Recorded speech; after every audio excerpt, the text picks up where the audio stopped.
Welcome back to VGN. We are at 2005 Canadian Comic Book Expo, standing here with John Llyr. I work on HypaSpace.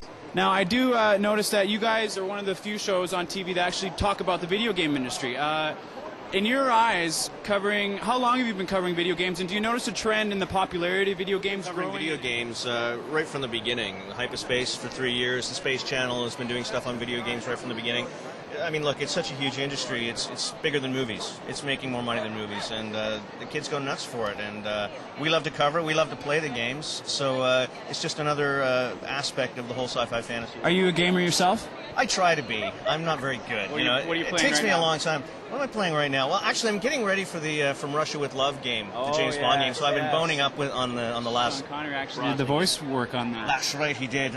So I've been boning up on my James Bond lately. But, you know, it takes a long time to get through these games. When I was a kid, you could sit down and play Space Invaders for a half hour and be happy, but these games take forever. They take a long time. I recently heard that the adult industry is going to be making their dive into the video game industry as well.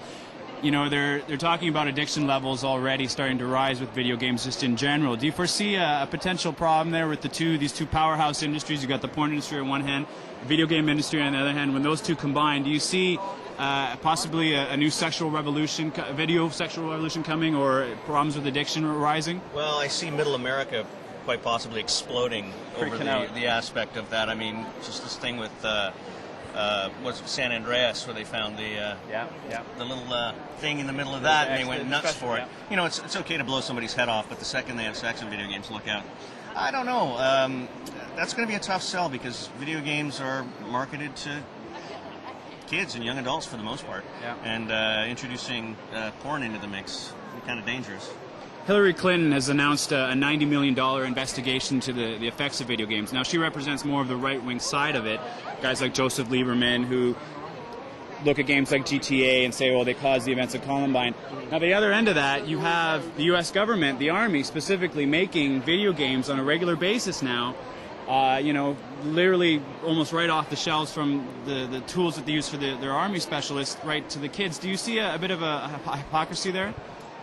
You know, I've always believed that the government really shouldn't get involved in this kind of thing. I think it's a parenting issue. If parents paid more attention to what their kids were watching, what the games they were playing, the games they were buying, then there wouldn't be this many problems. Sure, it's going to be addictive, but anything's addictive. You know, some guy in Korea just died after playing video games for 60 hours straight. Yeah. So, well, that's not the first. It's it's a bit of an epidemic growing. Well, certain people have addictive personalities, and whether they're addicted to games or whether they're addicted to alcohol or tobacco, it's just in your brain. And you can't really. The military is not necessarily always doing what the government thinks it should be doing. I don't think the left hand knows what the right hand is doing.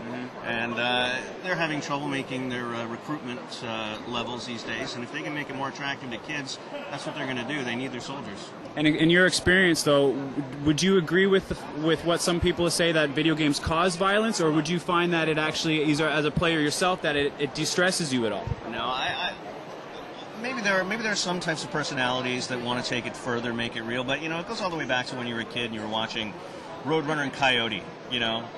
Someone was getting killed or injured every 10 seconds, and, you know, most people that watched those cartoons didn't grow up to be cold-blooded killers, and I think the same is with video games. I think people are smart enough, and if parents stay involved, that it's not going to be a cause of violence. I don't think so. Well, John, thanks you very much for taking the time, and all right. Cheers, thanks very much. Take care. Thank you. Cool. VGN at the 2005 Canadian Comic Book Expo. Check it out.